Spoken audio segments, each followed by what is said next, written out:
Olá, uma boa noite. Salve Maria. Sejam bem-vindos ao canal Cultura e Fé Católica. Hoje nós temos aqui mais uma convidada para falar um pouco sobre a sua conversão, sobre como que ela traçou o caminho para chegar até a Igreja Católica, a Igreja de Nosso Senhor Jesus Cristo. Eu convido então todos vocês a participarem dessa live, todos que vão chegando, a rezarem também junto conosco, né? E cumprimentarem aí, se vocês puderem no chat, né, mandar uma boa noite, falar de onde são, isso também é bem legal, tá? E boa noite, Priscila, muito obrigado por você ter aceitado o convite, a vir falar sobre o seu testemunho aqui no canal Cultura e Fé Católica. Seja bem-vinda, muito obrigado, que Deus te abençoe. Obrigada, Marcelo. Um prazer estar com você, no seu canal, né, essa noite, para falar um pouquinho da minha história de conversão. É a primeira vez, inclusive, que eu faço live aqui no YouTube com outro canal. Já recebi convites antes, mas depois da maternidade gemelar, de estar com bebês, da correria mesmo do dia a dia, eu ainda não tinha conseguido aceitar nenhum convite. Hoje, assim, tudo colaborou, né, para que eu estivesse aqui com Nossa, você nesse canal. Então é a primeira vez que eu estou fazendo um live em outro canal no YouTube. que bom, Geralmente eu olha, estou um pouco a vir para o meu, depois a gente troca, depois você tá, aparece lá no Descobrindo sim, a com Igreja certeza. Católica. Fico muito, muito feliz mesmo dessa notícia. Para que nós possamos iniciar, né? E já convido também a você que é novo no canal a se inscrever. Eu também vou deixar aqui na descrição do vídeo o endereço, né? O link para os canais das redes sociais da Priscila, tá? Do YouTube, do Instagram. Depois vocês também podem acessar. E se você é novo, também se inscreva no canal, compartilhe também com seus amigos e sejam todos bem-vindos. Priscila, você pode fazer uma oração para nós, por gentileza? Vou, tava até inclusive baixando aqui a oração, porque, gente, eu sou convertida de 2018 para cá, né? Eu sempre fui protestante. Então tem um monte de oração que eu ainda não decorei, entendeu? Que eu ainda não decorei. Então eu tô aprendendo, eu tô decorando ainda uma série de orações. Mas eu gosto muito dessa vinda Espírito Santo, né? Então vamos convidar o Uhum. Espírito Santo para vir fazer parte, Amém. né, da nossa live, para que ele conduza é, a mim, ao Marcelo e a todos que estiverem participando com a gente aqui dessa transmissão. Então, em nome do Pai, do Filho e do Espírito Santo. Amém. Amém. Vinde, Espírito Santo, enchei os corações dos vossos fiéis e acendei neles o fogo do vosso amor. Enviai o vosso Espírito e tudo será criado e renovareis a face da terra. Oremos, ó Deus que instruíste os corações dos vossos fiéis com a luz do Espírito Santo.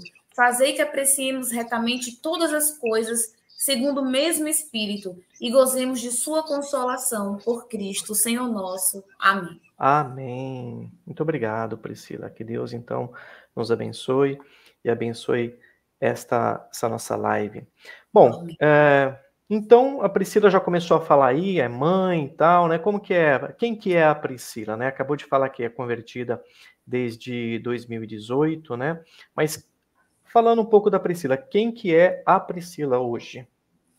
Então, hoje ou há 4 anos atrás, né? Porque houveram muitas mudanças Certo. desde que eu me tornei católica para a Priscila que eu sou hoje, né? Mas assim, eu sou Priscila, né? Do canal Descobrindo a Igreja Católica. Tem um monte de gente aqui que eu já vi aí uns comentários, né? Gente que já me segue, que já me conhece. É, eu tenho 40 anos, sou quarentona, mãe de 2 bebês, né, de 1 ano e 6 meses. Sou economista, né, sou professora universitária, enfim, aí um bocado de detalhes. E fui batista desde sempre, né? Fui criada num lar evangélico, né? Num lar batista. Então, toda a minha família, meus pais, meus tios, meus primos, a gente que é aqui do Nordeste, que eu moro aqui na Bahia, a gente tem famílias muito. Nós temos famílias muito grandes, né? Então, toda a minha família é evangélica. Assim, não existem católicos na história da nossa família, né? Então, eu sou a ovelha negra da Ovelha família, Negra. vamos dizer. Sou a ovelha negra da família. Então, fui criada em um lar batista, né? De uma igreja eu não sei nem te dizer qual é a convenção, porque a maioria das pessoas que são evangélicas, elas não ligam para essas coisas, né? Então eu não sabia nem qual era a convenção da minha igreja. Eu só achava que aquela igreja devia ser a igreja que estava ali mais próxima da igreja primitiva, né? Mais próxima da Bíblia, por assim dizer, como os evangélicos gostam de falar. Então, essa é a Priscila, né? É uma evangélica de nascença que conheceu um namorado católico de BGE, né? Achou que ia trazer esse namorado para a igreja evangélica, conseguiu durante um período, depois esse namorado, que se chama Marcelo, né? Virou marido, passou por um processo de conversão, se tornou católico de verdade, e aí sim começou a nossa história, né? E essa história ela vai começar não em 2018, ela vai começar em 2013, mais ou menos. Certo, Priscila. Antes da gente nos aprofundarmos aí na sua conversão, fala um pouco para nós como que é a estrutura da Igreja Batista. Você disse, então, que toda a sua família, desde sempre, desde quando você se conhece por gente, são protestantes, são da Igreja Batista. De alguma outra denominação também ou não? Ou só Batista? Não, todo mundo batista. Todo mundo batista. Os meus avós ajudaram a construir a igreja aqui da cidade.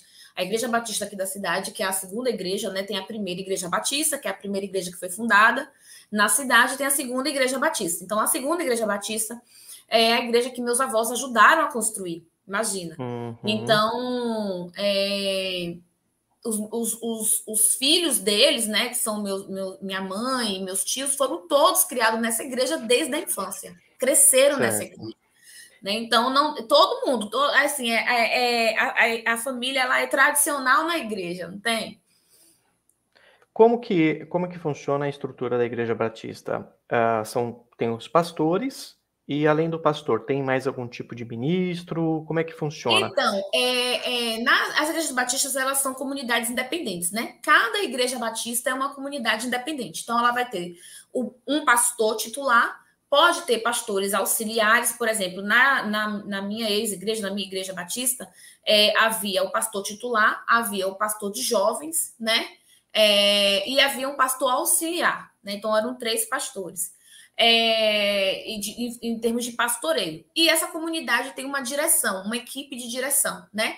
Então, alguns membros da igreja que fazem parte do conselho administrativo da igreja, que vai tomar as decisões de contratação de pastor, de demissão de pastor, da administração da igreja em si, da comunidade, né? No caso da minha igreja, uma igreja muito grande, que tem, além da igreja em si, tem colégio, né? Tem escola batista, tem um lugar para retiro, para os retiros espirituais. Então, tem um acampamento que é muito grande, né? Que outras igrejas também alugam para fazer seus retiros. Então, é uma estrutura muito grande. Mas a comunidade ela é independente, ela é administrada pelos próprios membros da comunidade, entendeu? Essa independência é que sentido? É no sentido administrativo ou no sentido doutrinal? Não, no sentido administrativo ela é independente e no sentido Ah. doutrinal ela segue a doutrina estabelecida pelas igrejas batistas, né? Ela faz a profissão de fé da denominação batista. Então, por exemplo, os batistas só creem no batismo de adulto, né? Os batistas só creem no batismo simbólico, né? Os batistas só creem na Santa Ceia de forma simbólica, né? Não há inclusive nenhuma presença espiritual, entendeu? Como outras comunidades, por exemplo, as comunidades luteranas têm a presença espiritual. Na comunidade batista, não. É tudo simbólico, entendeu? Então, assim, a igreja ela é independente administrativamente, mas se submete a... gente, eu não sei como é que é a palavra, o nome que se dá que é a confissão de fé, né, batista, de uma determinada convenção, né, que eu acredito que é uma convenção independente, aqui do Nordeste mesmo. Certo. Os batistas, eles costumam se reunir, né, fazer congressos, né? Aqui na minha cidade, às vezes acontece isso, de vir pastores, né, ou enfim, de vários lugares do país se reunirem. Não sei se é uma espécie de concílio ou alguma coisa assim que eles, não, que eles fazem. Não, nós costumamos fazer congressos mesmo, né? Tem vários tipos de congresso. Tem congresso de líderes, que geralmente é o congresso de pastores. Você tem pastores e lideranças da igreja, né? Ministros de música, ministros, pessoas que estão ali um pouco abaixo do pastor, exercendo funções de liderança. Uhum. Você tem os congressos que é para toda a comunidade, né? Que são congressos de louvor, congressos com temas específicos, né? Então, assim, a comunidade batista, ela é bastante, assim, atuante, né? Ela é bastante comunidade, tem uma vida de comunidade muito forte, né? Por assim dizer. E também recebe pastores de outras denominações, muitas vezes, para esses congressos, convida. Em eventos também pode convidar pastores de denominações próximas, sabe? Mais ou menos ali com a mesma doutrina para fazer palestra. Enfim, tudo isso. Então tem mesmo. Enquanto batista, né? Não só você, mas a maioria das pessoas com quem você se relacionava, frente a outros protestantes, como é que você os viam? Como é que tinha tinha algum tipo de interação? Consideravam irmãos de fé? Então, no meu caso, né? Sabe quando você é evangélico, que você sempre foi, né? Você foi criado naquela igreja e você acredita que aquela igreja tá mais parecida com a Bíblia, porque você sempre esteve lá, porque quando você lê a Bíblia e vê o que a igreja faz, você acha parecido, mas que você nunca se preocupou muito, né, com essa parte de estrutura, de profissão de fé, de convenção. Eu nunca me preocupei muito com isso, né? Como a maioria dos evangélicos no Brasil. Né? Se você perguntar para um evangélico médio sobre essas perguntas que você está me fazendo, ele não vai saber responder. Qual é a profissão de fé da sua igreja? Ele não vai saber falar. A maioria dos evangélicos não sabe esse tipo de coisa. Isso é muito coisa de protestante histórico, né? Presbiterianos, luteranos, talvez um pouco os metodistas, wesleyanos, calvinistas, enfim, essa galera que tem mais raiz histórica. Os batistas não têm uma raiz tão histórica assim, a depender da convenção. Eu sei que existem os batistas reformados, foi uma coisa que eu descobri depois que eu virei católica, quando eu comecei a estudar um pouco, né, sobre o protestantismo, que é uma igreja batista de raiz mais calvinista, né, mas eu não sei nem dizer para você qual é a base da profissão de fé da minha igreja, por exemplo, né? Se é luterana, se é calvinista, se é wesleyana, se é Zwingli, não sei te dizer, porque a gente não liga para essas coisas. O evangélico médio ele não liga para essas coisas.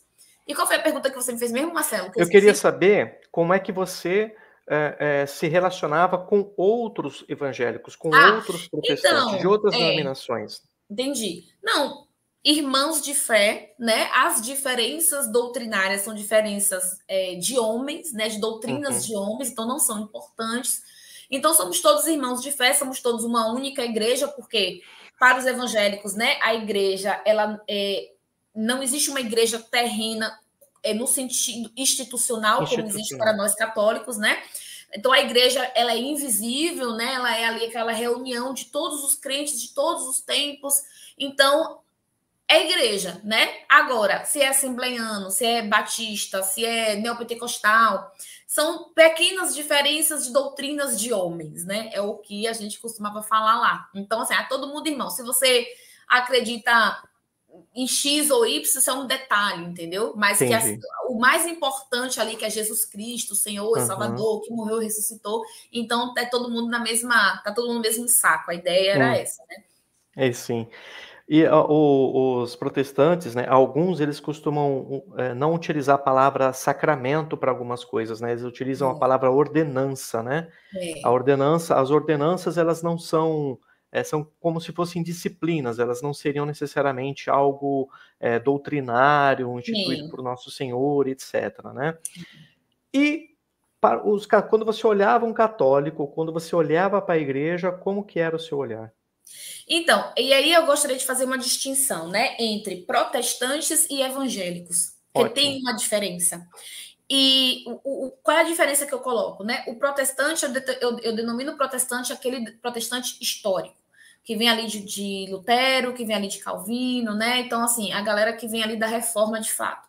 E eu chamo de evangélicos a minha turma, né? A galera mais pentecostal, né? Renovada, neopentecostal, que simplesmente apareceu assim na Terra, entendeu? Não sabe muito bem como é que apareceu, não conhece a história da sua igreja, não conhece a profissão de fé da sua igreja, é estritamente só escritura, entendeu? Muito mais do que os protestantes reformados, porque eles têm ali, por exemplo, os luteranos têm o catecismo maior, né?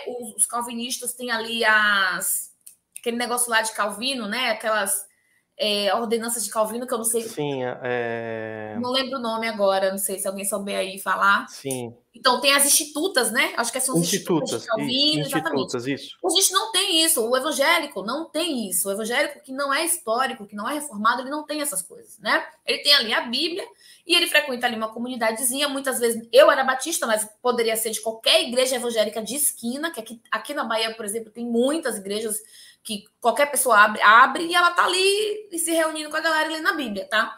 Então, eu era dessa galera evangélica. E eu acho que os protestantes, eles têm uma visão um pouco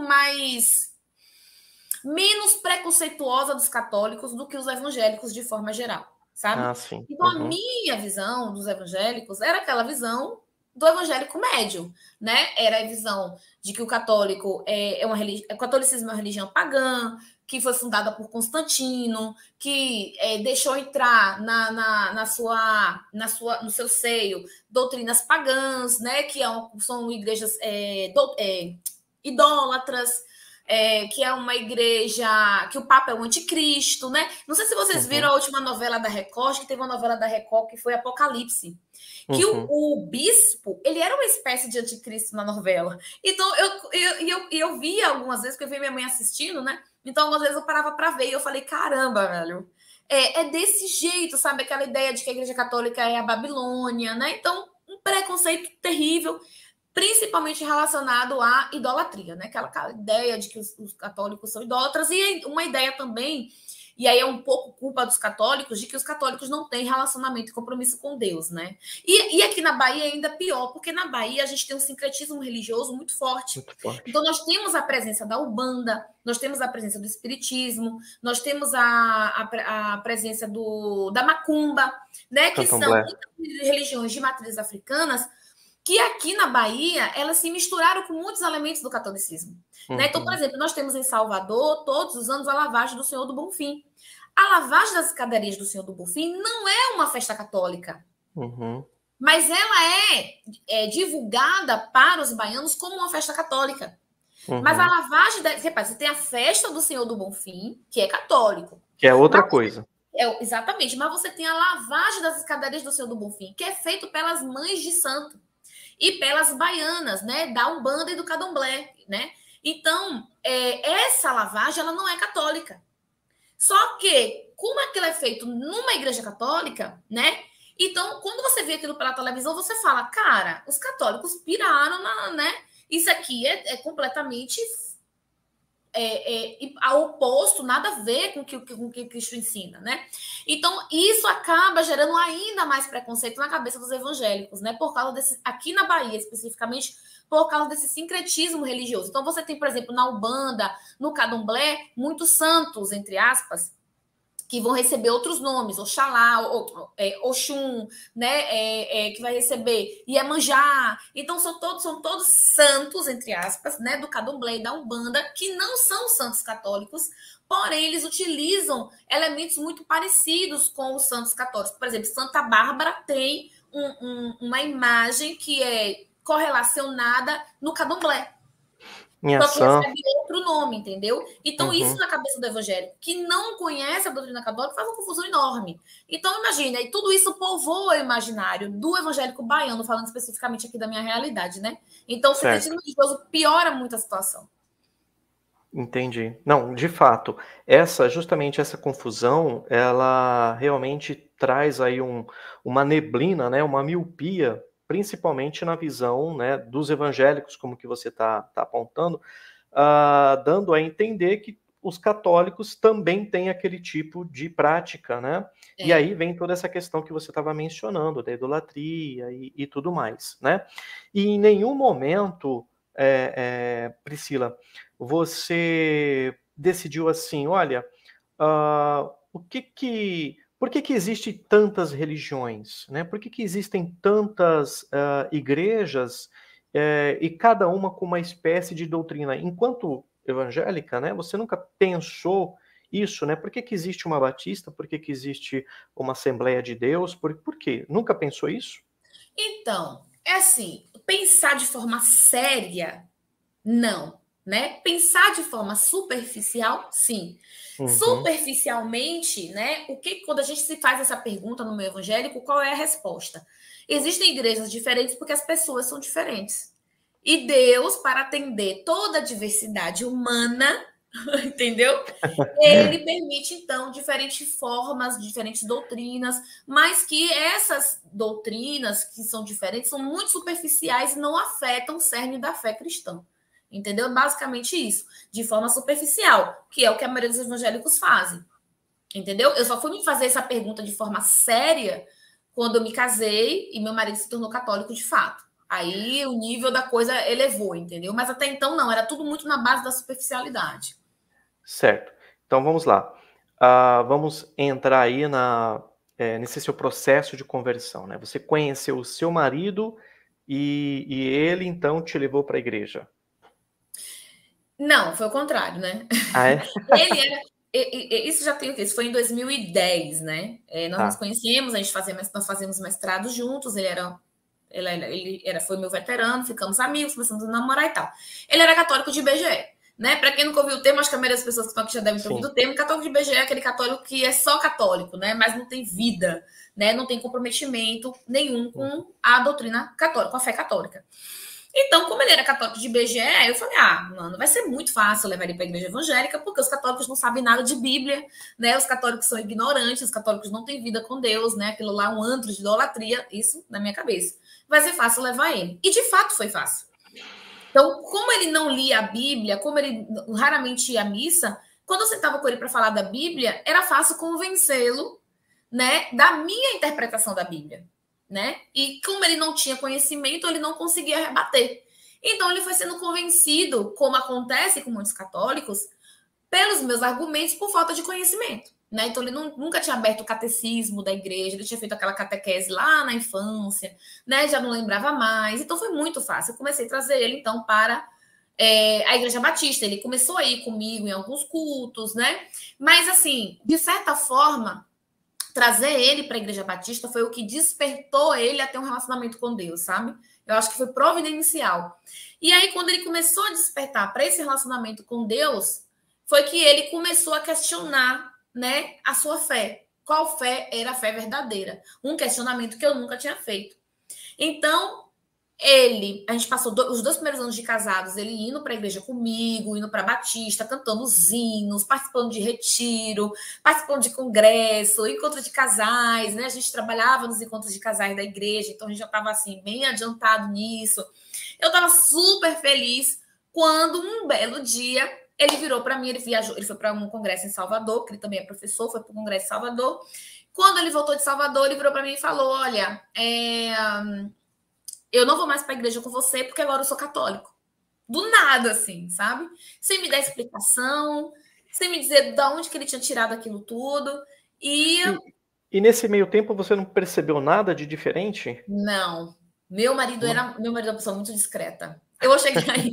Eu vou dizer para você como que ele viveu o catolicismo nos próximos anos, porque assim, ele se converteu e até eu me converter foram longos 7 anos. Né? Então, nós passamos 7 anos, ele católico e eu evangélica. Eu lá da Batista, sem aceitar a conversão dele. É tanto que quando ele me falou que ele tinha se convertido, aí primeiro eu fiquei estado de choque, né?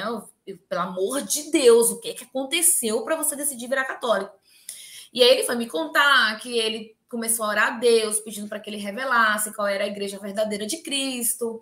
E aí ele começou isso sem eu saber de nada. Começou a entrar no site do Padre Paulo Ricardo, começou a estudar sobre a história da igreja, sobre a fé.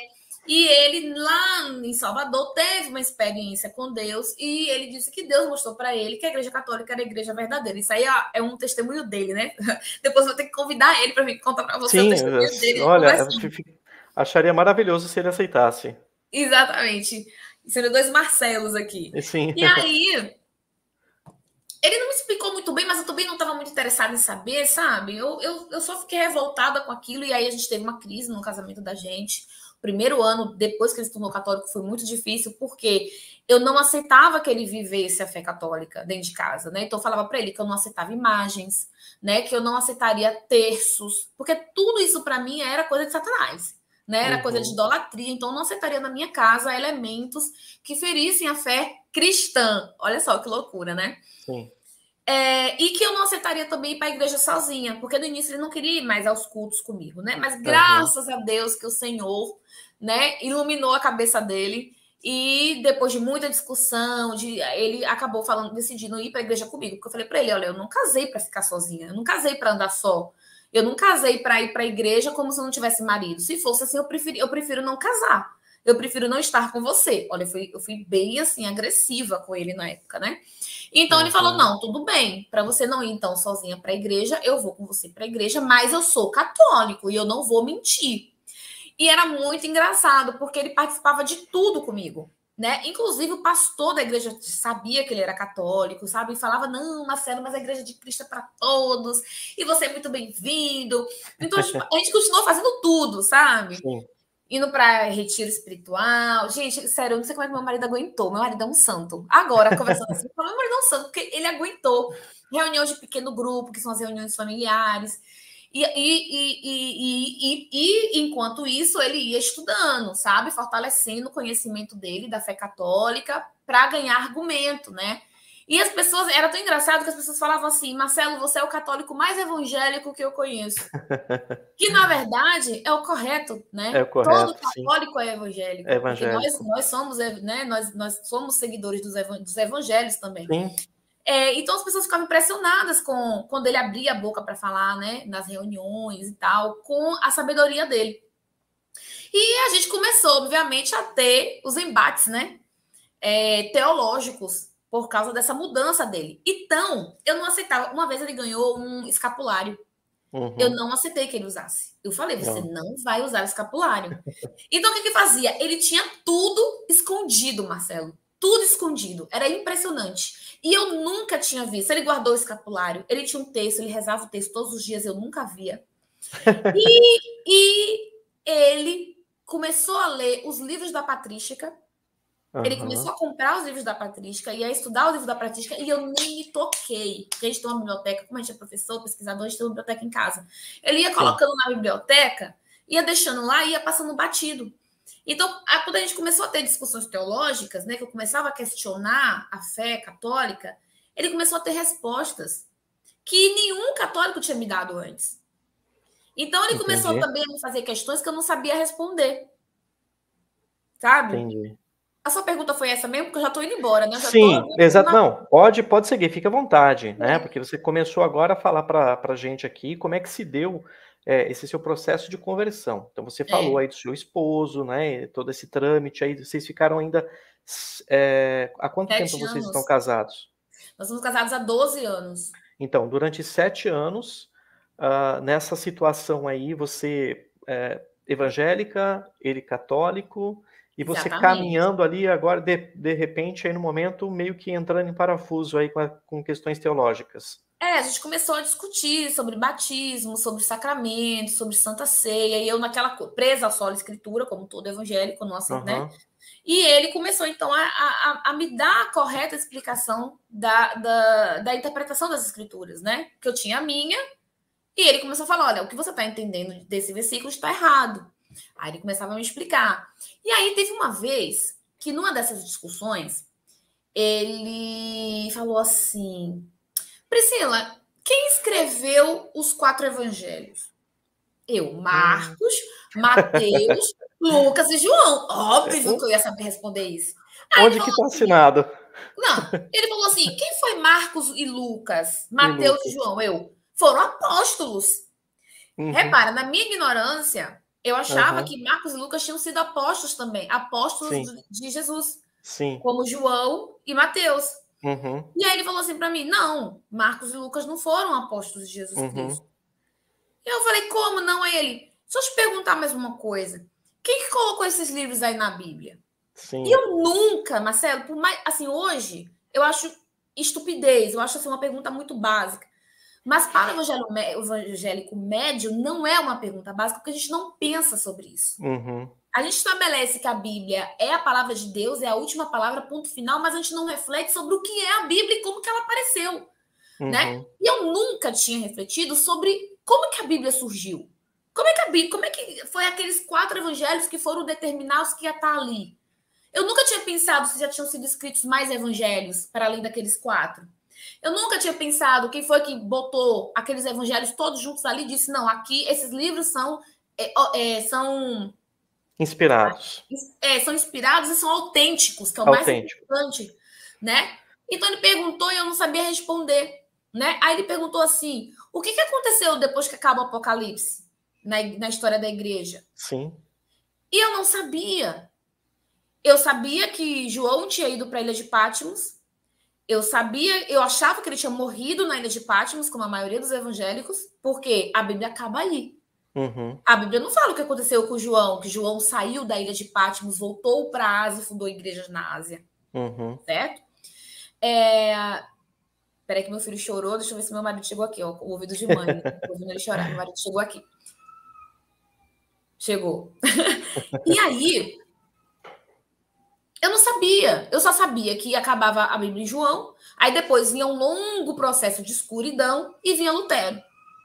De quem eu também sabia muito pouco. Eu sabia muito pouco sobre Lutero, né? Eu sabia muito pouco da Reforma Protestante. Muito pouco. A maioria dos evangélicos não fazia a menor ideia de quem foi Lutero, a menor ideia de quem foi Calvino, né? Isso, os protestantes históricos é quem conhece. Mas o evangélico pentecostal, neopentecostal, de igrejas renovadas, essas igrejas mais novas, não fazia a menor ideia. E eu era uma dessas. Então, quando ele falou assim para mim, você sabe essas coisas? Eu não sabia responder. Aí o meu espírito de pesquisadora falou, cara, eu preciso saber essas coisas, né? Até para eu poder conversar com ele, eu preciso saber a história da Bíblia, né? Na minha cabeça, a história da Bíblia. Eu falei, cara, eu vou estudar a história da Bíblia, né? Só que eu não sabia nem por onde começar a estudar a história da Bíblia, porque eu queria saber responder essas perguntas. Deixa eu abrir um parênteses, por gentileza. Na Igreja Batista não existe, por exemplo, o camarada ele quer ser pastor, ele não vai fazer um seminário, seminário, uma teologia, e ele não estuda essas coisas? Não, então. Isso aí eu ia até falar mais para frente, isso é interessante. Eles têm um seminário, né, teológico, que são 4 anos, é uma faculdade, eles fazem tipo uma faculdade, sai com diploma de teólogo, né? E a partir daí ele pode ser ordenado pastor, se assim uma igreja decidir contratá-lo para pastorear, certo? Certo. E aí eu lembro que quando eu comecei a estudar a história da Bíblia, repara só, eu comecei a estudar a história da Bíblia através de um canal do YouTube, de um cara chamado... Como é o nome dele, meu Deus? Eu sei que o último nome dele é Mathilsen. Ele é um agnóstico que ensina história da igreja. E ele tinha uma série de vídeos sobre a história da Bíblia. Como eu não sabia por onde começar, eu achei assim, como ele era agnóstico e tudo, eu falei, eu vou pegar esse cara que é agnóstico, porque ele vai estar, né, ali no meio. Ele não vai pender nem para um lado nem para o outro. E aí, quando eu comecei a assistir o curso, ele citava muito um tal de Eusébio de Cesareia. E eu falava assim, nossa, gente, quem é Eusébio de Cesareia? Quem é Eusébio de Cesareia? E ele falava, historiador do século IV. Aí eu falei, cara, se eu posso ir na fonte primária, né? Se eu posso ir diretamente no documento, para que eu vou ficar fazendo curso no YouTube? Falei, vou caçar se eu consigo o livro desse Eusébio de Cesareia, que eu não fazia a menor ideia de quem era. Aí eu virei pro meu marido e falei assim, amor, será que existe um livro de um cara chamado Eusébio de Cesareia? Será que a gente encontra esse material? Aí ele falou assim para mim, nossa, mas eu tenho. Eusébio de Cesareia escreveu História Eclesiástica, tá aqui na biblioteca. E aí eu falei, o quê? E aí foi aí que eu vinha descobrir o que é a patrística, porque eu nunca tinha ouvido falar. E aí entra a sua pergunta, né? Eles estudam essas coisas, os pastores, né, e tal. Quando eu comecei a estudar a história da história eclesiástica de Eusébio de Cesareia, daqui a pouco eu falo um pouquinho sobre ele para o pessoal que está assistindo. É isso, Jonathan Matiz, isso mesmo, o Matheus falou aí, é o professor Jonathan Matiz, apareceu aqui para mim aí, que eu não estou vendo todos os comentários não, mas apareceu esse. Exatamente, foi ele mesmo, olha só, né, ele me levou até o catolicismo, assim, em primeiro lugar. Quando eu ainda estava no início do livro, eu fui almoçar com os pastores da nossa igreja, que eram muito amigos meu e de Marcelo. Fomos almoçar juntos. E eu estava muito empolgada, lendo Eusébio de Cesareia. E aí eu falei assim para o pastor da igreja, né? Falei, pastor, eu estou lendo um cara chamado Eusébio de Cesareia. Ele foi historiador, viveu lá no século IV. Nossa, que legal, conta a história da igreja, os 3 primeiros séculos. Você já leu? Quando eu perguntei isso, ele ficou muito sem graça. Aí foi quando ele falou, então, como são só 4 anos, a gente tem que estudar muitas disciplinas, a gente passa por esses assuntos, mas de forma muito, assim, superficial, a gente não adentra. Então, eu nunca li Eusébio. E quando ele falou aquilo, eu tomei um choque, porque eu falei assim, gente, mas como? Porque assim, gente, para quem tá aqui na live, né? O que é a patrística, né? É bom deixar isso claro. A patrística, gente, é uma coleção que reúne os escritos dos primeiros pais da igreja depois dos apóstolos, tá? Então, são documentos, cartas e livros que foram escritos ali nos 8 primeiros séculos da era cristã. Então, os 8 primeiros séculos depois de Cristo. Então, essas pessoas são basicamente discípulos dos apóstolos, que foi uma coisa que eu descobri também quando eu comecei a estudar patrística, né? Porque os batistas acreditam que não existe sucessão apostólica, né? Acreditam no cessacionismo. Eles acreditam que as promessas de Cristo para os apóstolos morreu com os apóstolos, certo? Então é uma forma de negar também a autoridade da Igreja Católica, né? Depois eu fui descobrindo que muita coisa assim que eles ensinam é forma de negar a autoridade da Igreja. E aí, então a patrística é esse conjunto de documentos, de livros escritos pelos primeiros pais da Igreja nos 8 primeiros séculos, certo? E esses que foram discípulos dos apóstolos, né? Então eu achava que pelo nível de importância desses documentos, eu achei que naturalmente que os pastores estudassem patrística de forma profunda. Na verdade, eu acabei descobrindo que nem os padres estudam de forma profunda, mas estudam mais que os pastores, entendeu? Porque realmente é muita coisa, sabe? Assim, só a coleção do Brasil, que é publicada pela editora Paulus, da última vez que eu vi eram 44 volumes, mas assim, são 44 volumes enormes. Então é muita coisa que eu acho que realmente num seminário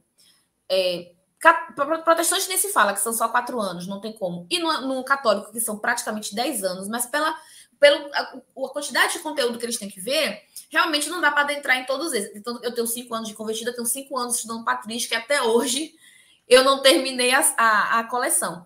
Então, eu fiquei em estado de choque, e eu falei assim, nossa, mas como é possível que ele não tenha estudado patrística, né? Mas, enfim, vida que segue. Então, eles não estudam, né? Eles não estudam essas coisas. Eles estudam basicamente da Reforma em diante. Qualquer coisa que você perguntar sobre Lutero, sobre Calvino, sobre essa galera toda, eles não sabem responder. Mas história da igreja ali, da fonte lá, da patrística, não. O que eles sabem, geralmente, é de resumos, né? Feito por autores protestantes, que aí vai ter uma série de problemas, de viés, né? Da forma como eles vão interpretar ali o que eles estão estudando na patrística, né? Então, Eusébio de Cesareia, gente, para quem também não sabe o que é Eusébio de Cesareia, ele é um desses pais da igreja, né? E ele é considerado o pai da história eclesiástica, né? Ele viveu ali no século III, tá?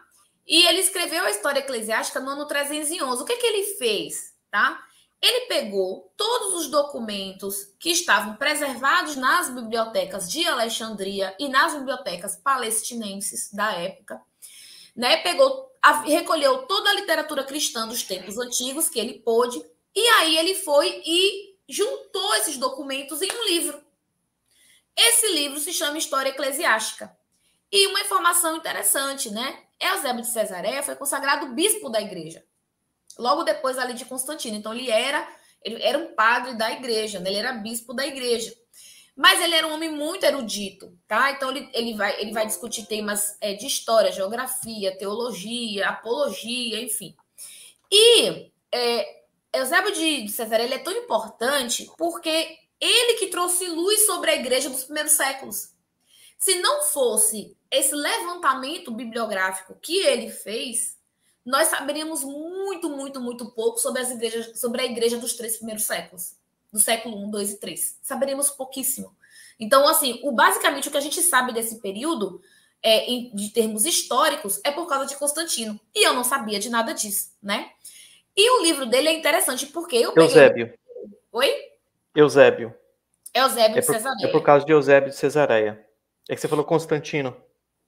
Não, ele se torna bispo depois de Ah, Constantino, né? tá. Depois de Constantino, tá Constantino, certo, entendi. Constantino, ele se torna imperador por volta de 200 e alguma coisa, que eu não lembro mais muito bem, 270, alguma coisa assim. E aí ele se torna bispo ali quando o Constantino edita o Edito de Milão, né? E quando você vai se apropriando dessas informações, como é que a Priscila Reagir? vai reagindo a essas informações, a tudo isso, né? Então, eu comecei a ler Eusébio por causa da história da Bíblia, porque eu achei que ele ia falar sobre a história da Bíblia. Acontece, deixa eu só fazer uma coisa aqui. O carregador do meu computador está descarregando a bateria. Deixa eu só Fica à colocar vontade. de volta aqui, senão eu vou ficar sem computador. Peraí. A Priscila parece que é ligada nos 220, né? A Priscila é sanguínea com colérica. Imagina, deixa eu puxar um Seu pouquinho pra cá. esposo deve ser um santo mesmo. Não, meu esposo é. Meu esposo é fleumático, né? Então você imagina, assim, é uma pessoa extremamente calma, do jeito que tem que ser. Para lidar com um sanguíneo com aporte colérico, tem que ser uma pessoa muito calma. Não dá para ser dois sanguíneos, não, nem dois coléricos juntos. Ai! Peraí, gente. Tá bom. Fica aqui. Pronto, já tô bagunçando a live já. Tá bom, ótimo. Continuando aqui a conversa, né? Eu comecei a estudar Eusébio achando que eu ia ler sobre a história da Bíblia. Só que Eusébio começa falando do Novo Testamento. Ele começa desde o nascimento de Jesus. Então, ele começa falando de Bíblia. Os evangelhos. Então, eu amei. Falei, ai, que legal. Ele usa a Bíblia, uau, e tal. Já achando, né? E até chegar na história da Bíblia, ele vai falar de história da Bíblia lá para metade do livro. Então, eu que achei que ia ler sobre a história da Bíblia, comecei, a primeira coisa, assim, quando ele passa de Apocalipse, né? Que era o que a gente tinha lá na Bíblia, ele vai falar que João não morreu na ilha de Patmos, que depois que o imperador que prendeu ele na ilha de Patmos morreu, né? Sucedeu-se outro imperador, que eu não lembro mais o nome agora. Deixa eu ver se eu tenho o nome dele aqui, eu vou te falar. E aí, de repente, João volta para a Ásia e começa a fundar a igreja e estabelecer bispos.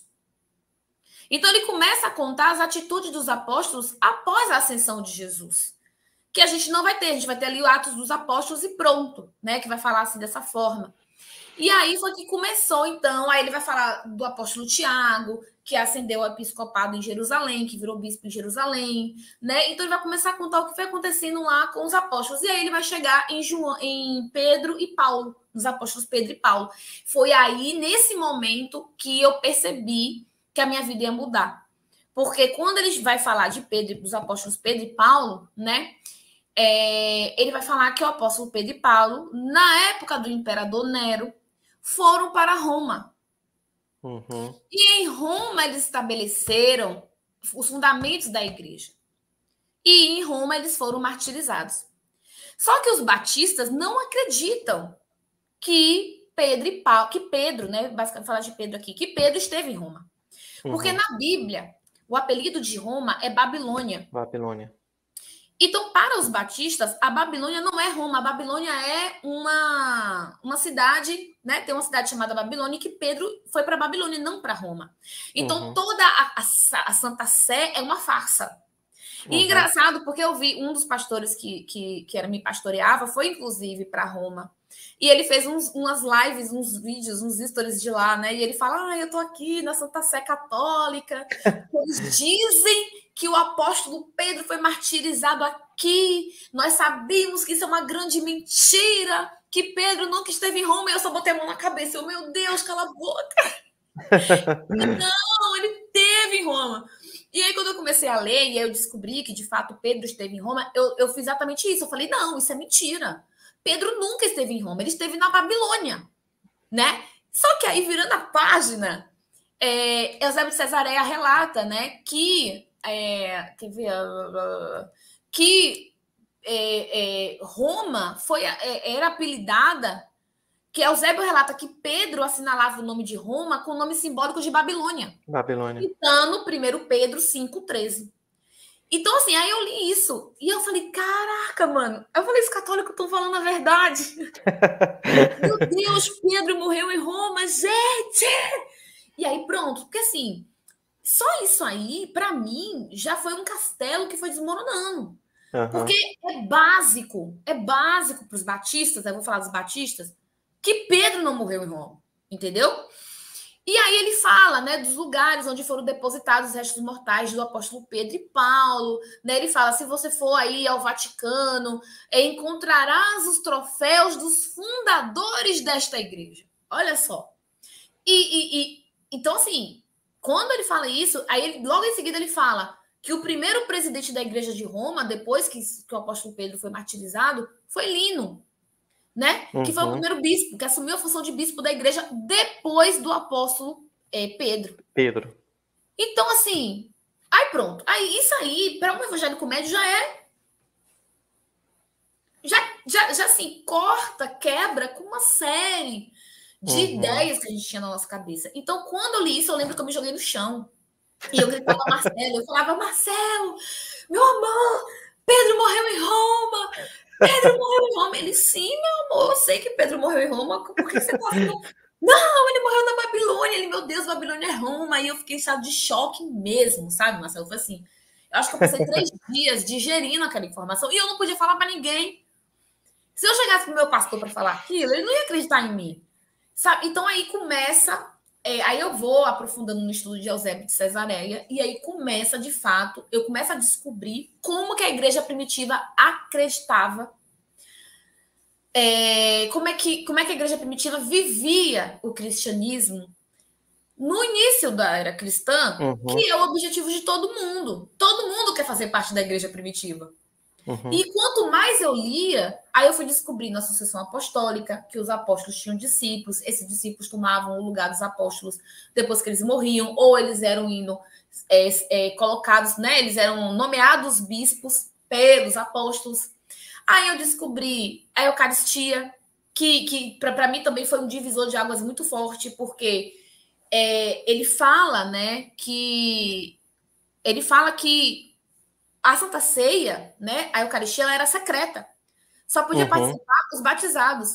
E o que as pessoas ouviam falar, os romanos, era que na Santa Ceia dos cristãos comia-se o corpo e bebia-se o sangue de homens. Inclusive de um tal de Jesus, porque os romanos não conheciam Jesus. Sim. Né? Então, quando ele fala isso, eu falo, caramba, do que esse homem está falando? Ele está falando que a Santa Ceia é corpo e sangue de Cristo, de fato, né? Então, os cristãos, eles foram perseguidos também na época dos imperadores, nesses primeiros séculos, por causa da Eucaristia, principalmente. Eles eram acusados de necromaníacos, necrófagos. Um negócio desse, sim. Eles eram acusados disso. Então, isso foi um dos motivos que levou os imperadores a perseguir os cristãos. Então, aí ele vai falar... Quer ver? Deixa eu só dar um exemplo aqui para você, alguns exemplos, né? Ele começa com essa coisa de Pedro, da sucessão apostólica, né? Que é muito forte no livro, né? E aí ele começa a citar outros pais da igreja que ele usou como fonte. Ele vai citar Pápias, Santo Inácio de Antioquia, Irineu de Leão, que vai falar sobre a Eucaristia e tal. E aí eu já comecei a anotar os nomes, né? Falei, vou comprar, porque eu quero ver o que essa galera falou. E aí ele vai contar a história de Policarpo, que Policarpo foi discípulo do apóstolo João. Sim. Né? Foi aí que eu descobri a relíquia dos santos. Foi aí que eu descobri a intercessão dos santos e a relíquia dos santos, como que a igreja primitiva vivia isso. Porque uma coisa interessante de Eusébio é que ele fala e ele também vai citando os versículos bíblicos que estão relacionados àquela doutrina. Então, o livro de Eusébio não é só um livro que você chega assim, lê, está ali escrito. Tem também ali a fonte, né, bíblica daquilo que ele está falando, sabe? Então, quando ele vai falar de São Policarpo, não sei se você conhece a história de São Policarpo. Você conhece essa? Pois é, São Policarpo foi um bispo da igreja de Esmina, né? Foi um grande homem de seu tempo, foi perseguido e foi martirizado no Coliseu. E quando ele foi martirizado no Coliseu, aconteceu um grande milagre, né? Era para ele ter sido morto queimado, só que a fogueira fez uma abóboda, né, ao redor de São Policarpo e não queimou São Policarpo. E aí um soldado teve que lançar uma lança para atingir o lado de São Policarpo e sair o sangue que apagou a fogueira, inclusive, né? Então ele não morreu do fogo, ele morreu por essa lança. E aí a igreja de Esmirna, ela vai entrar numa luta para recuperar o corpo de Policarpo. E aí eu comecei a me questionar, eu falei, por que a igreja de Esmirna, gente, que inclusive é uma das 7 igrejas lá do Apocalipse, né? Uma das igrejas mais elogiadas pelo apóstolo João, né? Por que a igreja de Esmirna vai tentar recuperar o corpo de São Policarpo? Por quê? Tipo assim, né? E aí, a igreja de Esmirna escreve uma carta, né, relatando que os soldados romanos não queriam que nem o cadáver dele fosse recolhido para a igreja. Aí fala assim, apesar de muitos terem desejado possuir o corpo e ter uma porção de suas relíquias.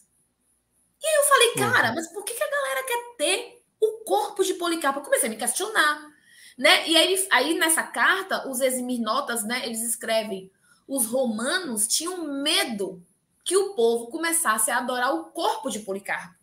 Eles ignoravam que jamais poderíamos abandonar Cristo que sofreu pela salvação dos redimidos e a nenhum outro poderíamos adorar. Eu estou lendo a carta aqui. Sim. Aí eles falam, nós adoramos Jesus por ser filho de Deus.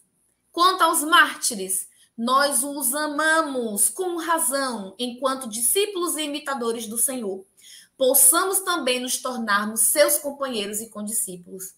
Mais tarde recolhemos os seus ossos, mais preciosos que pedras preciosas, de grande valor, e mais valioso que o ouro, e o depositamos em lugar adequado. Quando o Senhor nos permitir e for possível, ali nós nos reuniremos, vamos se reunir no lugar onde Policarpo está sepultado, a fim de celebrar o natalício de seu martírio, as festas dos santos que nós temos, em memória daqueles que nos precederam na luta. E aí, Eusébio começa uma série de relatos de martírios, né? E você estava puxando os cabelos nessa hora, né? Porque não, eu estava de choque. Marcelo estava de choque, porque eu falei assim, isso é relíquia dos santos. A igreja começa a guardar as relíquias dos santos no século I, porque isso aqui foi... Policarpo foi um dos protomártires. Morreu logo ali, acho que século I ou II no máximo. Né? Então, e aí ele começa a relatar o martírio dos cristãos perseguidos, né? E aí ele vai contar uma história que me fez chorar muito. Eu lembro que eu chorei rios. Eu, inclusive, vou fazer um vídeo para o meu canal só falando sobre os protomártires, que são esses primeiros mártires, né, do cristianismo. Ele conta a história de Potamiena, Santa Potamiena, uma virgem, né, que lutou para não ser deflorada e foi consumida pelo fogo. E quando ela estava presa, né, quando ela ia ser martirizada, ela tinha um companheiro de martírio, um rapazinho mais novo, que eu esqueci o nome dele agora. E ela sempre falava para ele, seja firme na fé, não desista do martírio, né? E ela fala assim, quando eu morrer e eu estiver na presença do Senhor, eu vou reclamar você. Olha, ela não fala, eu vou pedir. Ela fala, eu vou reclamar a sua vida. Eu vou exigir a sua vida. Eu me arrepio até hoje. Sempre que eu falo disso, eu me emociono. Sim, é emocionante. Muito. E por causa disso, o companheiro dela não desistiu e foi martirizado também. E esse foi o primeiro relato que eu li sobre a intercessão dos santos na história da igreja primitiva. Eu falei, cara, os mártires acreditavam que poderiam interceder por nós. Será que eles estavam errados? Será que eles foram enganados por Satanás? Morreram em vão? Morreram acreditando em uma mentira? É só começar a fazer umas perguntas, né?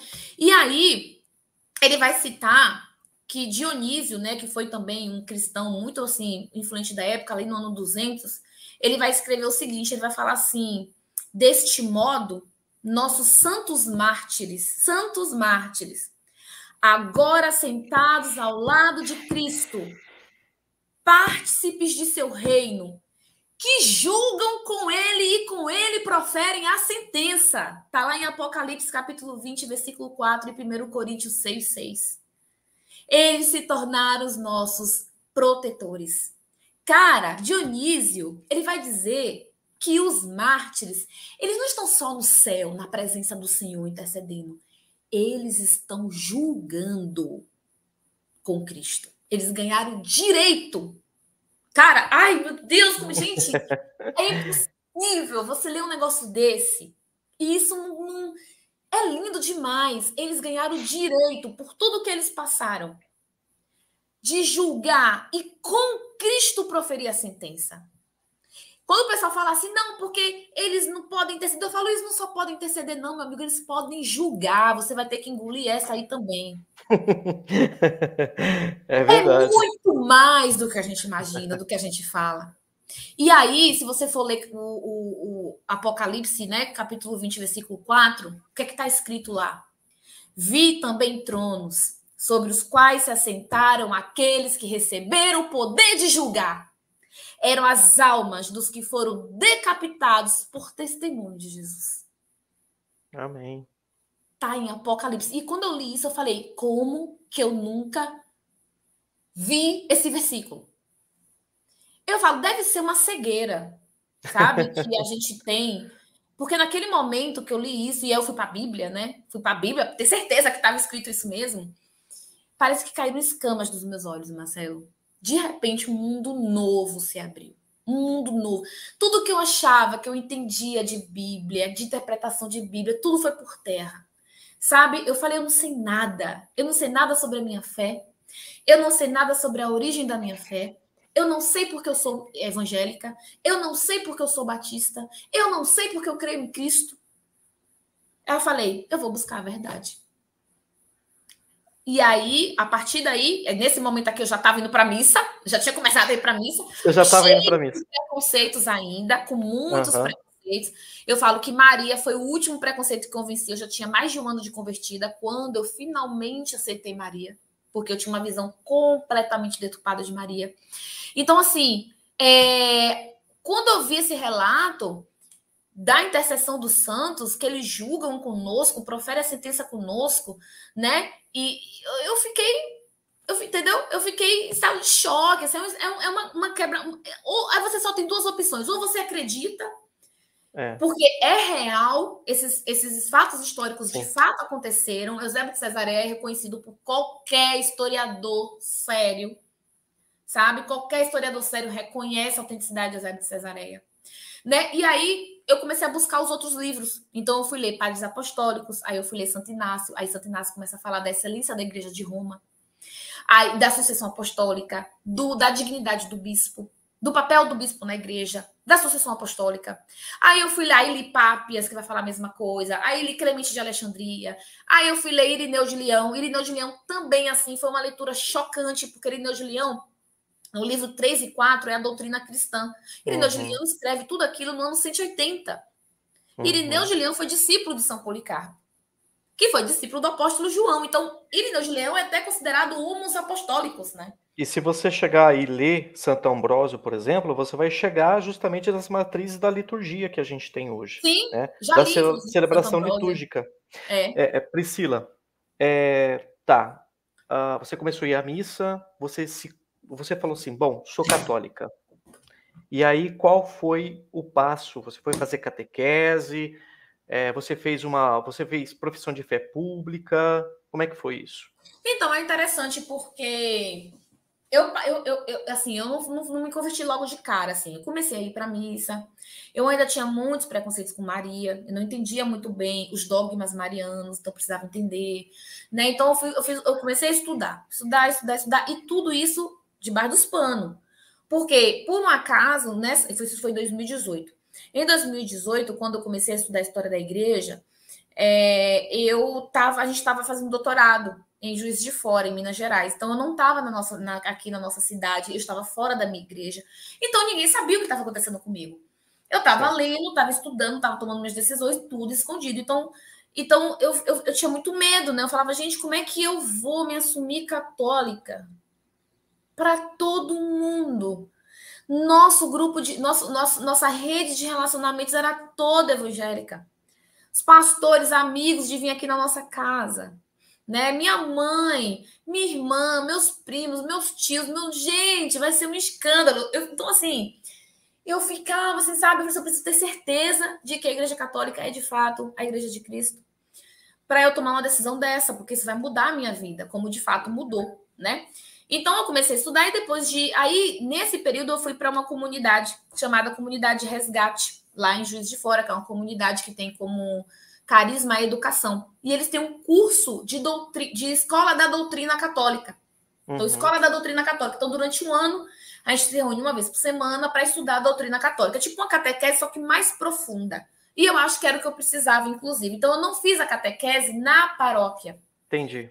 Eu fiz a escola da doutrina católica, o padre que era da paróquia que a gente ia me liberou, porque ele conhecia a comunidade, o trabalho, e falou, não, faz que eu vou considerar como a tua catequese. Sim. Então, eu passei um ano indo para essa catequese e indo para a missa e tal. E eu lembro que no ano todo, o último módulo foi Mariologia.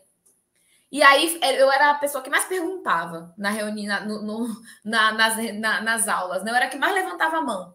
E todo mundo achava interessante, porque todo mundo sabia que eu era protestante. E eles nunca tinham tido uma aluna na escola de doutrina católica protestante. Então, foi ali que eu comecei, de fato, a entender os dogmas marianos, e foi quando eu comecei a ter alguma experiência com a maternidade de Maria, entendeu? E aí, pronto, aí eu fiz a catequese. Aí, depois de um ano, eu fiz a primeira Eucaristia, né? Fiz a catequese, o padre fez minha primeira Eucaristia e eu fiz o crisma. Tudo lá em Juiz de Fora, tá? Durante o doutorado. Não fiz nada em Itabuna, ninguém sabia de nada. Eu só comecei a falar aos pouquinhos do que estava acontecendo. Eu já tinha 2 anos de católica. Foi quando eu comecei. Porque eu falei assim, não dá para eu virar do nada e dizer, virei católica. Então, eu comecei a falar sobre patrística, sabe? Foi assim, acabou que foi assim que nasceu Descobrindo a Igreja Católica, que é o meu canal no YouTube, né? Para quem aí não conhece, tem muitos vídeos sobre a história da igreja, sobre patrística, né, e tal. Lá no meu canal foi assim que nasceu, porque eu precisava falar, sabe? Quando você descobre um tesouro e você quer que a humanidade toda... Eu falava, gente, o povo tem que conhecer Eusébio de Cesareia, o povo tem que conhecer a história dos mártires, o povo tem que conhecer... a Eucaristia, o povo tem que conhecer a igreja primitiva. Então, como eu não tinha ninguém para falar, aí eu comecei a gravar vídeo e jogar no YouTube, sabe? E a forma que eu tinha, assim, de pôr para fora, né? E aí foi assim que as pessoas foram descobrindo que eu tava virando católica, sabe? Tá acontecendo alguma coisa com Priscila. Tá acontecendo alguma coisa com Priscila. E foi assim, minha entrada na igreja católica foi muito tranquila. Quando a gente voltou, eu fiz a catequese, eu fiz a primeira Eucaristia e eu fiz o crisma, tudo lá, em Minas Gerais. E aqui em Itabuna foi que o meu padre fez a complemento batismal, né? A igreja aceita o batismo da Igreja Batista, porque ela é feita, a fórmula é feita corretamente, mas ele fez a profissão de fé que o padre da minha igreja lá em Juiz de Fora não tinha feito. Então, aí, quando eu cheguei aqui, eu fiz a profissão de fé, entendeu? Você fez pública? Pública. Pública durante a missa? Tem um canal, inclusive, quem quiser ver, porque o pessoal filmou pra mim, pedi pra galera depois filmar. Você me passa o link, aí eu vou colocar na descrição. Certo. Eu tava com Maria Cecília recém-nascida, mas você sentiu o quê? 4 meses. Ela tá até comigo, eu tô com ela no Canguru, porque eu tenho gêmeos, né? Então o Matias tava com o Marcelo no banco e ela tava comigo no Canguru. E eu faço a profissão de fé ali com ela, ali no meu colo, a igreja toda emocionada, porque a paróquia rapidamente ficou sabendo da história, né? E Marcelo já frequentava essa paróquia, e Marcelo era conhecido nessa paróquia, então, assim, foi muito bonito. E eu me emocionei. Quando ele faz a gente recitar o creio, que foi o creio niceno constantinopolitano, acho que é assim que fala, que é aquele mais longo, e eu fui lendo, e eu fui vendo ali Santo Inácio de Antioquia, eu fui vendo os pais da igreja, porque tudo isso está registrado, né? Você vê o desenvolvimento. Aí eu comecei a chorar, me emocionei. Então, assim, foi muito legal, foi muito legal. E como foi sua aproximação com a Eucaristia? Então, a Eucaristia foi isso, né? Em Eusébio de Cesareia eu tive o primeiro vislumbre do que era a Eucaristia. E em Irineu de Leão foi que eu descobri de fato o que era a Eucaristia. Então, quando eu descobri que a Santa Ceia não era só uma Santa Ceia, né? Não era só simbólico, era corpo e sangue de Cristo, de fato, acontece uma transubstanciação ali. Eu vi a doutrina da transubstanciação toda ali em Irineu de Leão, depois em Justino de Roma, né? Depois em Santo Ambrósio também vai falar sobre isso. Eu falei, eu não posso continuar sendo... Na verdade, assim, o fator mesmo que me fez virar católica foi a Eucaristia. Porque para todo o resto, a gente podia inventar uma desculpa, falar, eu acredito nisso, mas vou continuar batista. Mas não tem como você acreditar na Eucaristia e continuar evangélico. continuar protestante. Porque não existe corpo e sangue de Cristo na Santa Ceia da Igreja Evangélica. E quando você toma a Santa Ceia da Igreja Evangélica, você está negando que aquilo é corpo e sangue. Você nega. Você toma suco de uva e pão. Eu lembro que uma vez eu participei de uma reunião de uma igreja presbiteriana que ele falava assim, o pastor falava assim, por mim podia ser até pastel com caldo de cana. Não tem importância, porque é simbólico. Uhum. Então eu falei, isso aqui é o principal motivo pelo qual eu não posso ser protestante. Sabe? Eu vou ter que virar católica a partir daqui. Aí pronto, foi quando eu fui para a missa, fiz minha primeira Eucaristia, que foi bastante emocionante, né? Receber ali o corpo, com a consciência de que eu estava recebendo o corpo e o sangue de Cristo. E foi também o divisor de águas, de fato, assim, sabe? Priscila, então a sua motivação, o ápice da sua motivação foi conhecer a Eucaristia. Foi ali eu tomei a decisão final, sabe? Sim. Tem uma pergunta aqui, o Tony Gregório, ele diz o seguinte, né? Pergunte como foi a conversa dela com a família sobre a sua conversão e se alguém da família dela se converteu através do seu exemplo. Não, ninguém se converteu. Ninguém se converteu através do meu exemplo. Na verdade, não quer nem saber. Eu tenho, inclusive, um amigo que a gente tinha um ministério juntos na igreja que eu participava, né? E nós éramos professores nesse ministério, Ministério de Educação Financeira Cristã e tal, éramos muito próximos de eu frequentar a casa deles, frequentar a nossa casa e tal. E ele falou para mim que ele não queria saber o que é que eu tinha estudado, o que é que eu sabia, porque ele estava muito bem aonde ele estava. Ele falou desse jeito para mim, eu não quero saber o que você descobriu, porque eu estou muito bem acomodado na minha igreja. E ele já tinha tido um amigo que tinha virado católico, então ele estava com muito medo, então ele tinha medo. Então o que eu percebi é que a maioria das pessoas ao nosso redor tinham medo de me perguntar o que tinha acontecido, entendeu? Porque eles tinham medo do que eu ia falar. Então a minha mãe, ela reagiu muito mal quando eu me declarei católica, por causa de todos os preconceitos que eu falei aqui para vocês, né? A minha mãe reagiu muito mal, ela ficou muito triste, né? Me rejeitou no início, assim, rejeitou a minha fé, né? Disse que eu nunca tinha sido cristã, porque se eu já tivesse sido cristã, isso nunca teria acontecido. Que eu tinha virado idólatra, que eu tinha virado adoradora de Maria, essas coisas todas assim que a gente escuta falar no meu evangelho, né? E o resto da galera, assim, eu perdi muitos amigos, perdi mesmo, as pessoas se afastaram totalmente, né? Os pastores, os amigos de pequeno grupo, que na verdade hoje eu sei que não eram amigos, né? Eram conhecidos ali de oportunidade, de ocasião. Então as pessoas se afastaram de forma geral. No Instagram, muita gente deixou de me seguir, eu silenciou meus stories, né? Porque as pessoas têm medo, de fato. Quando a minha mãe, por exemplo, começou a discutir comigo e ela começou a perceber que eu sabia responder as perguntas, ela parou de discutir comigo. Então, hoje ela já até assim, como ela vê nossa mudança de vida, mim, de Marcelo, como a gente vive a fé, hoje ela respeita. Ela, inclusive, foi para o nosso sacramento, né? Que a gente fez o sacramento do matrimônio. Ela foi, a gente fez o batizado das crianças, ela participou, ela foi para o culto de ação, para a missa de ação de graças do primeiro aniversário dos Gêmeos, ela foi. Então, assim, eu já percebo que ela já não tem mais aquele preconceito, porque ela viu que nossa vida melhorou e que nós damos testemunhos de Cristo, né? Então, eu ganhei o respeito de muitas pessoas pela fé católica, porém, eu perdi a amizade dessas pessoas, entendeu? As pessoas se afastaram, foram viver a vida delas, até porque eu também não estou mais lá, né? Então, assim, eu não tenho mais o mesmo estilo de vida, não faço mais as mesmas coisas, não vou mais para os mesmos lugares. Então, a gente teve que dar um reset e começar tudo de novo. Mudou muito, mudou tudo. Priscila, a sua aproximação a Maria, a aproximação a Nossa Senhora, ela foi por meio do estudo também? Você teve alguma, enfim, uma tua intuição, algum momento, sei lá, que foi tocada espiritualmente? Como é que você se aproximou a Nossa Senhora? Então, a minha conversão ela foi muito intelectual, né? Eu fui convencida pelo conhecimento, por aquilo que eu fui descobrindo. Depois de tudo isso é que eu fui começar a ter as experiências carismáticas. por assim falar, né? Aí já Uhum. entra no campo que muitas pessoas não gostam, ou, né, rejeitam e tal. É, quando eu finalmente comecei a entender os dogmas marianos, comecei a entender porque Maria era pura, porque que Maria foi imaculada, né? Por que ela não tinha o pecado original, né? Por que ela foi levada aos céus de corpo e alma, né? Depois que ela morre, que Maria morre, tá, gente? O povo acha que. E que Maria não era uma deusa, né? Mas que Maria é uma mãe, que Jesus Cristo nos deu como mãe a toda a igreja ali na cruz, que eu entendi que Maria não teve outros filhos, né? Que Jesus foi primogênito e único filho de Maria, que eu entendi o casamento,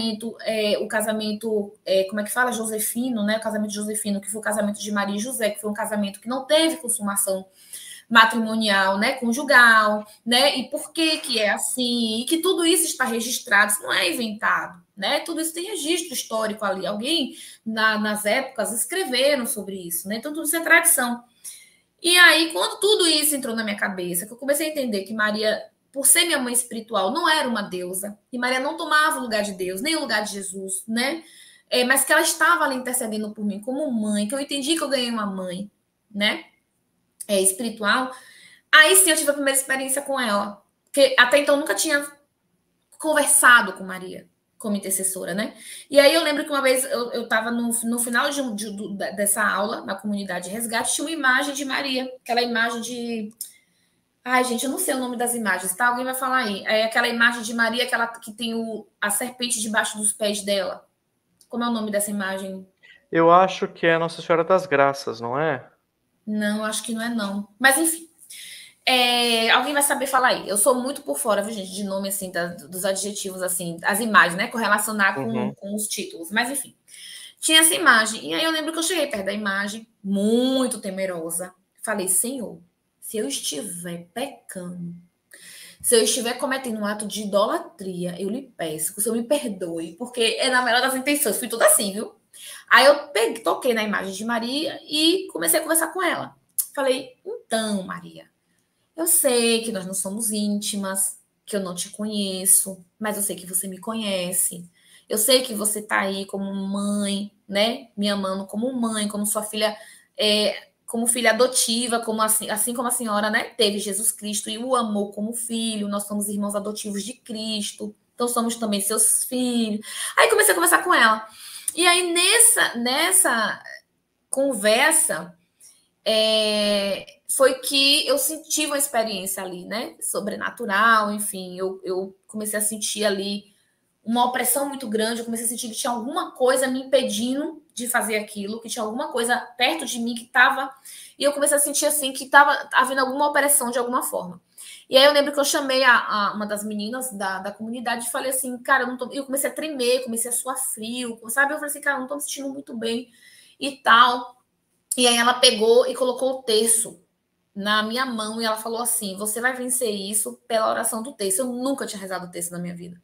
Quando ela colocou o terço na minha mão, aí eu senti uma raiva muito grande vindo daquele espírito que hoje eu acredito que era um demônio, enfim, alguma coisa assim, que estava do meu lado. Eu senti mesmo, sabe? Foi assim, foi uma experiência assim muito, muito forte. E quando eu peguei aquilo, eu senti aquela presença, senti raiva mesmo, ficar, sabe, furiosa. E foi ali que eu entendi que, de fato, né, eu precisava viver essa experiência sobrenatural para que eu entendesse, de fato, o peso espiritual que o texto tem na vida daquele que ora o texto. Que Satanás, de fato, odeia a oração do texto, que Satanás, de fato, odeia Maria por ela ser a mulher da Bíblia, né? Por ela ser quem é. Então, assim, essa experiência que eu vivi na comunidade, que foi uma experiência sobrenatural, foi que, de fato, assim, derrubou todas as barreiras que eu tinha com Maria, que eu acho que o conhecimento por si só não me faria, sabe, vencer.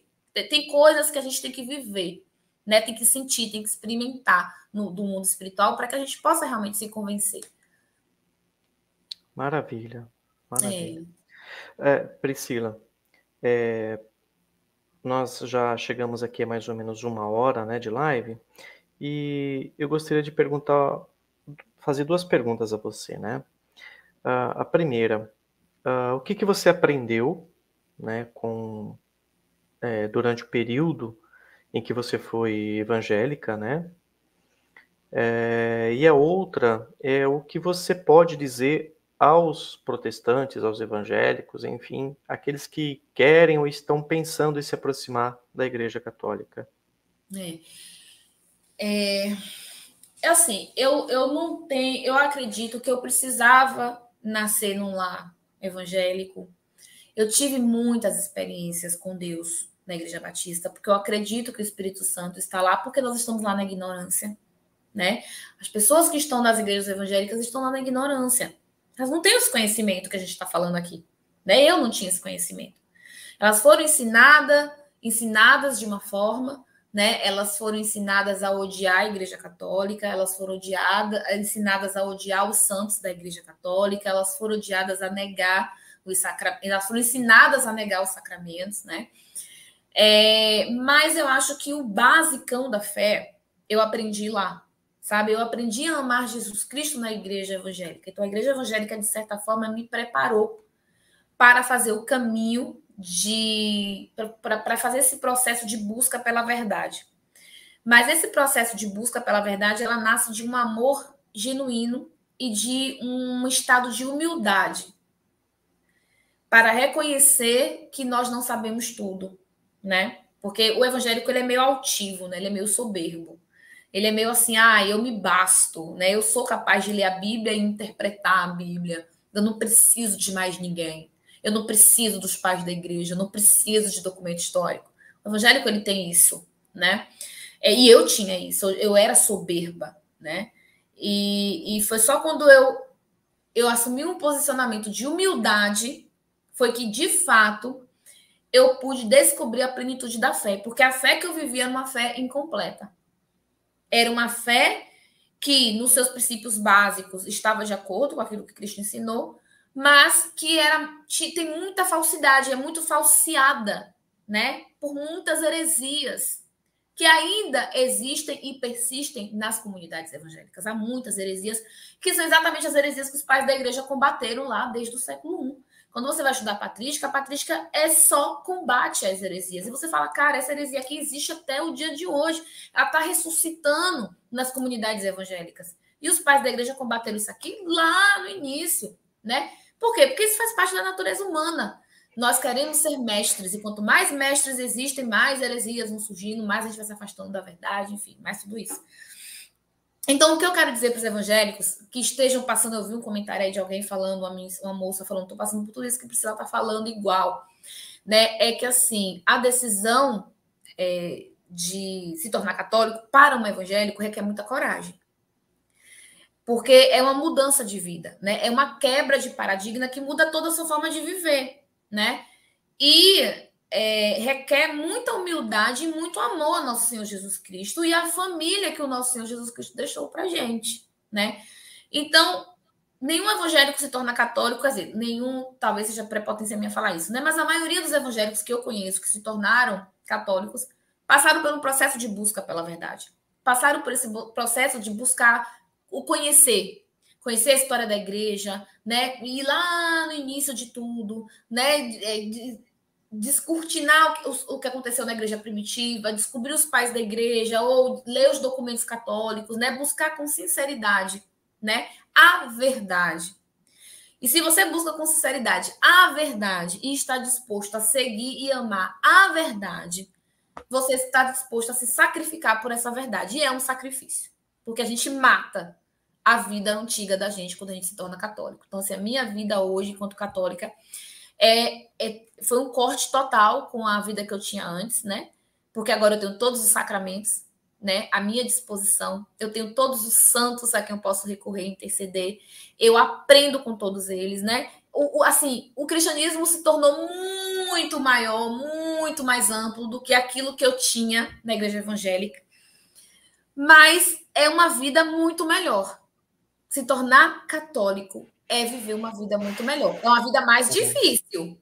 Muito mais. Eu falo, gente, se fosse por dificuldade, eu era evangélica, meu querido. É verdade. O povo fala assim, você se torna católico, é mais fácil. Eu falei, vamos sentar aqui que eu vou te dizer como é que é ser católico? Vamos começar com jejum toda sexta-feira? Eu começo pelo básico, né? Vamos começar com jejum toda sexta-feira. Você faz jejum toda sexta-feira e rola aquele churrascão e você não pode comer? Sabe, ser católico é confessar. Sabe o que é confessar? né? Ser católico é guardar os dias de guarda, né? Domingo e dia santo. Sabe o que é isso?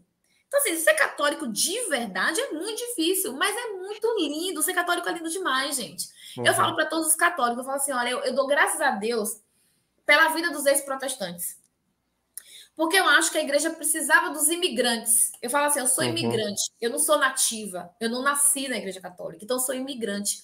E às vezes o católico ali que é nativo, ele já está tão acostumado com a beleza da missa, com a doutrina católica, com a liturgia, que ele deixa de dar valor a essas grandes riquezas da igreja católica. Eu falo assim, e a gente que é imigrante, a gente vem e fala assim, não, gente, nativos, venham cá, vocês já viram que lindo que é o universo de vocês? Né? Eu falo assim, como a gente fica num país novo, assim, a gente vai vendo as belezas, eu falo assim, vocês já viram como isso é lindo? A relíquia dos santos é lindo? Vocês já viram como é que isso surgiu? Vocês já viram como a intercessão dos santos é maravilhosa? Vocês já viram como Maria é maravilhosa? Vocês já viram como a Eucaristia é corpo e sangue? Então a gente vai chegando ali, vai contando, e a gente vai, assim, fazendo com que os católicos voltem a se apaixonar pela igreja, né? Então eu falo assim, quando o meu canal, por exemplo, Descobrindo a Igreja Católica, ele é fruto disso, né? Assim, eu quero que a minha paixão pela igreja suscite a paixão, essa mesma paixão na igreja pelos católicos. Eu falo direto no meu canal, eu falei, eu não estou interessada em converter evangélico, meus queridos. Eu não estou interessada porque eu acho que não sou capaz de fazer. Eu quero é que os católicos que cheguem no meu canal se apaixonem por essa igreja. E queiram viver essa fé, né? Em verdade e em plenitude, porque é lindo demais ser católico. Amém. A Brauliana está dizendo, né? Tem 7 anos que estudo sobre a história da igreja, fiquei chocada por não ter aprendido sobre quem foi Lutero, né? Mas enfim, bom... O evangélico médio, ele não sabe, ele não conhece a Reforma Protestante, não sabe quem foi, porque o evangélico médio é muito só escritura mesmo ali, sabe? Ele, na verdade, ele nem sabe quais são as 5 solas. Sim. E agora, né, com essa onda também dos desegrejados, né, as pessoas aí que não têm igreja, o negócio ainda ficou, o caldo engrossou ainda mais, né? Porque cada um agora é o seu próprio pastor, seu próprio pastor, sacerdote, né? seu próprio Deus, né? Mas o fim do pentecostalismo é o desengrejamento mesmo. Porque você é tão autossuficiente. Porque assim, uma vez eu perguntei para minha mãe, por que você vai à igreja? Ela falou, eu vou para a igreja para estar com os irmãos, porque eu quero estar com os irmãos. Porque o culto não é sagrado. Então, se você vai lá só para ouvir alguém falar, e você mesmo pode ler a Bíblia e interpretar, e o culto não é sagrado, por que você vai para a igreja, então? Então, na primeira decepção que você tiver com o irmão, na primeira chateação, você fala assim, eu não preciso disso, eu não posso servir a Deus de casa. Entendeu? Então, eu conheço, inclusive, hoje eu tenho conhecidos que são desigrejados por isso. Então, a missa já é diferente, porque a missa é sagrada, acontece algo sagrado ali. Né? Então a gente tem essa obrigação de ir para a missa porque nós estamos no sagrado, vivendo o sagrado, né? Oferecendo o santo sacrifício. Então, isso aí é uma diferença que é um abismo entre as duas igrejas, né? E aí uma leva realmente ao desigrejamento, enquanto a outra tende a nos levar cada vez mais para o altar, no caso da Igreja Católica. Amém. Priscila, muito obrigado.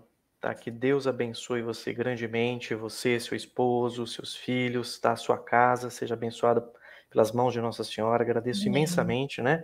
Você ter disponibilizado aí seu tempo para vir aqui no canal falar com a gente. Agradeço a todos que estiveram aqui com a gente, né? Partilhando, conversando aí. Houve aí algumas discussões, mas é normal, né? Que será que eu consigo ler depois?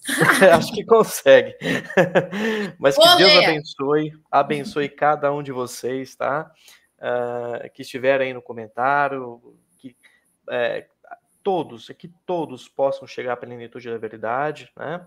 Que Nossa Senhora também interceda por todos vocês, católicos, protestantes, vocês também são filhos de Nossa Senhora, queiram ou não queiram, né? E é isso, tá, Priscila? Mais uma vez, muito obrigado. E depois eu vou deixar aqui nos comentários o Instagram da Priscila, o canal, alguns vídeos específicos dela também ali para partilhar. Né? Quem quiser pode acessar, tá bom?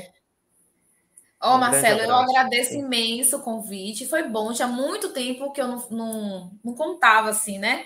O meu testemunho é sempre bom a gente falar, porque às vezes a gente vai esquecendo dos detalhes, né? Quando a gente fica muito tempo assim. E eu amo falar da Que Igreja bom. Católica, eu amo falar da fé católica, assim, é uma coisa assim, é uma paixão mesmo. A patrística é Sim, minha paixão, é é meu hobby. maravilhoso. É É, maravilhoso. Muito obrigada pelo convite, tá? eu E que agradeço. Deus abençoe a cada um de vocês que estiveram presentes aqui. Espero que esta live, acho que vai ficar gravada, né? Venha abençoar aí Vai, a sim. vida. Tenha abençoado a vida de quem ficou e venha abençoar outras vidas também que vão ter acesso depois desse conteúdo. O canal da Priscila é Conhecendo a Igreja Católica. Descobrindo a Igreja Católica. Só digitar aí no Descobrindo, YouTube que aparece. isso, Descobrindo a Igreja Descobrindo a Católica. Igreja Católica. Descobrindo a Igreja Católica. Tá? É o canal da Priscila, que também vai estar nos comentários. Pessoal, um grande abraço a todos vocês. Fiquem com Deus, tá? Que Deus possa realmente conduzir todos para o caminho da santidade e da salvação. Amém? Amém. Gente, tchau. Foi um prazer estar com vocês. Boa noite a todos. Que o Espírito Santo guarde cada um de vocês. Amém.